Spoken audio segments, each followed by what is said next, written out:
দেশের ধাওয়ায় কিন্তু যারা আন্দোলনরত শিক্ষার্থী যারা ছিল তারা কিন্তু পিছু হটতে বাধ্য হয়েছে। অর্থাৎ এই মুহূর্তে কিন্তু ইন্টারকন্টিনেন্টাল মোড় কিন্তু তারা পুলিশ কিন্তু তাদের নিজ দখলে পুনরায় নিয়ে নিয়েছে এবং এখানে কিছু শিক্ষার্থী কিন্তু এই ভবনের মধ্যে আটকা পড়েছে।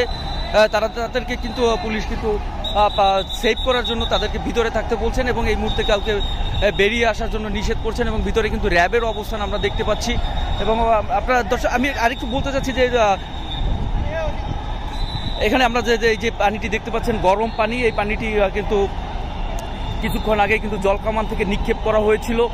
সেই জলকামান থেকে নিক্ষেপ করা এই পানি জলকামান ধীরে ধীরে কিন্তু সামনের দিকে অগ্রসর হয়েছে। এই মুহূর্তে হোটেল ইন্টারকন্টিনেন্টালের মোড়ে অবস্থান করছে কিন্তু পুলিশের জলকামানগুলো, দুটি জলকামান অবস্থান করছে এবং সেখানে কিন্তু শিক্ষার্থীদের সাথে কিন্তু তাদের সাথে কিন্তু এখনও কিন্তু ধাওয়া পাল্টা ধাওয়া কিন্তু চলমান রয়েছে এবং শিক্ষার্থীরা কিন্তু অনেকটা পিছিয়ে এখান থেকে কিন্তু তারা পিছিয়ে গেছে। অর্থাৎ ইন্টারকন্টিনেন্টালের মোড়ের যে মিন্টু রোড যেটাকে বলা হয়েছে, মিন্টু রোড থেকে কিন্তু তারা বেরিয়ে গিয়েছে এবং পুলিশ কিন্তু তাদের যে দখল কিন্তু তারা আবার পুনরায় কিন্তু তারা তাদের অবস্থানে চলে এসছে।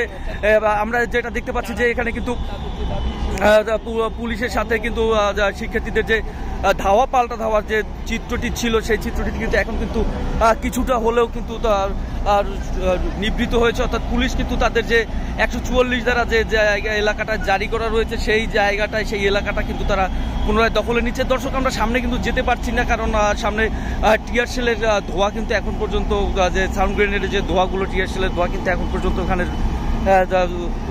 রয়েছে এবং চোখ কিন্তু, আর এখানে যারা সংবাদকর্মী রয়েছেন তারা কিন্তু অনেকেই আহত হয়েছেন। অর্থাৎ এই যে টিয়ার সেলের যে ধোঁয়া, টিয়ার সেলের ধোঁয়ায় কিন্তু তারা মারাত্মকভাবে ক্ষতিগ্রস্ত হচ্ছেন। তাদের আবার চোখে মুখে কিন্তু মারাত্মক সমস্যার সৃষ্টি হচ্ছে এবং যে জলকামান থেকে যে গরম পানি যে নিক্ষেপ করা হচ্ছে, যে এই কারণেও কিন্তু